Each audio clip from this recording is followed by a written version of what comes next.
Hi everyone, and thank you for joining us today for our Peruse the News segment on the biopolitics of blood within the United States. With the proliferation of complex terms for identity and behavior, many might be inclined to use or co-opt terms that relate to the quite common notion of your essence stemming from your biological origins or bloodline. In this episode, we will discuss the biopolitics of blood, or the ways in which folk notions of blood and biology have been used to influence identity throughout history. We will survey the origins of these ideas, their use, and their current status in public discourse. In their statement on race, the American Anthropological Association says that the racial worldview was invented to assign some groups to perpetual low status, while others were permitted access to privilege, power, and wealth. So, on that note, we can begin pursuing the discussion of blood politics, starting with the idea of the OneDrop Rule. The OneDrop Rule refers to a system of racial classification whereby individuals with just one drop of black blood, measured by near or distant ancestors from Africa, was considered both socially and legally black.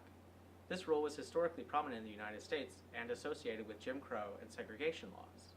It was not uncommon during the pre-Civil War era for enslaved women to bear children by their owners. Therefore, as generations progressed, those considered black may have continually had increased numbers of white ancestors. Regardless, individuals who were perceived to be any portion black were treated as second-class citizens, with their common rights withheld.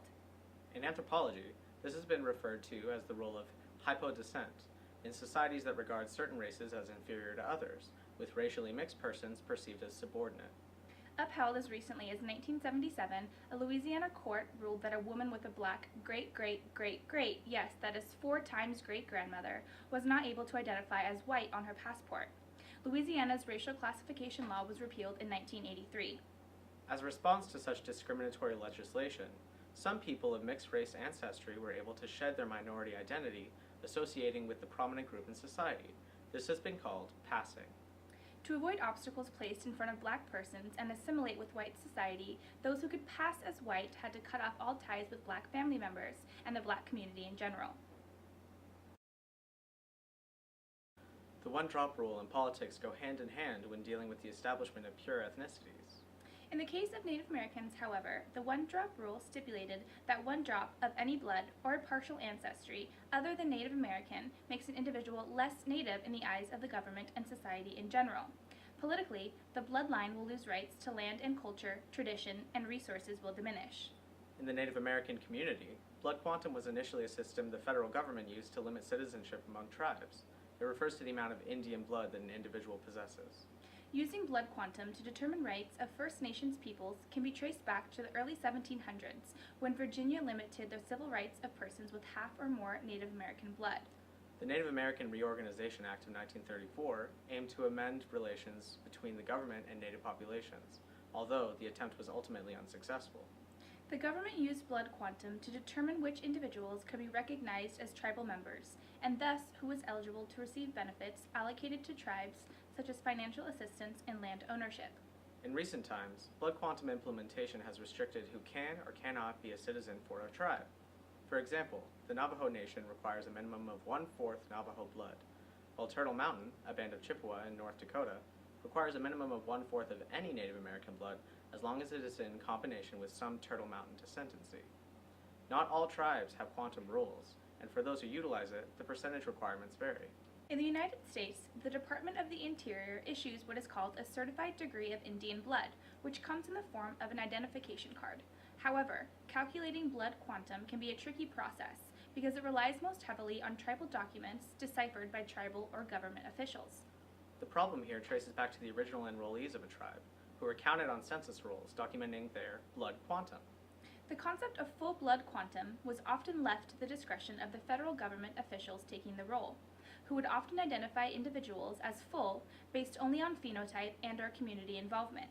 In a video posted by the New York Times OpDocs documentary series titled Native Americans Challenge Their Invisibility in Society, individuals discuss what it is like to be an Indigenous American in modern U.S. society and how they have experienced oppression based on their ethnicity. In emotional appeals to the public, the men and women speak of systematic discrimination by the government aimed to twist supposed biological fact to withhold invaluable resources from those who need them. In order to receive government assistance, a person must prove official membership to a tribe. If membership is not granted for a variety of reasons, too low a blood quantum among them, then the person does not qualify for benefits such as assistance with education or land claims. Furthermore, when membership is determined based on blood quantum alone, valuable aspects of tribal life are overlooked, such as cultural tradition. One young woman states, "My existence is my resistance." In claiming and displaying her Native American heritage, she and other young adults are fighting back against the people and legal systems which aim to systematically erase her culture from society. A question on everyone's mind at this point might be, why do some tribes still use blood quantum instead of lineal descent, or in other words, affiliation through ancestry, as a requirement for tribal affiliation? And although this question is not easily answered, the language of survival takes precedence on both sides of the argument. Those in favor of still utilizing blood quantum advocate for the preservation of an already endangered, culturally connected community. On the other hand, those who advocate for the use of lineal ancestry are in favor of obtaining large numbers of affiliation through the lens of existence as a resistance right. Today, with the rising popularity of direct-to-consumer genetic testing services, the public has easy access to so-called scientific proof of race.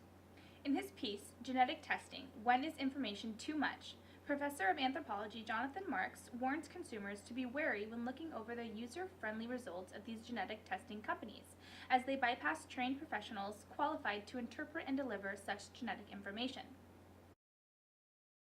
Thank you for joining us for this episode of Peruse the News. If you want to see more videos on hot topics on science and anthropology, be sure to hit subscribe below.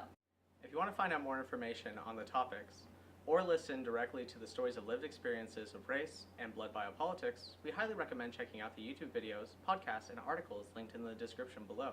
Thanks again for joining us, and don't forget to subscribe.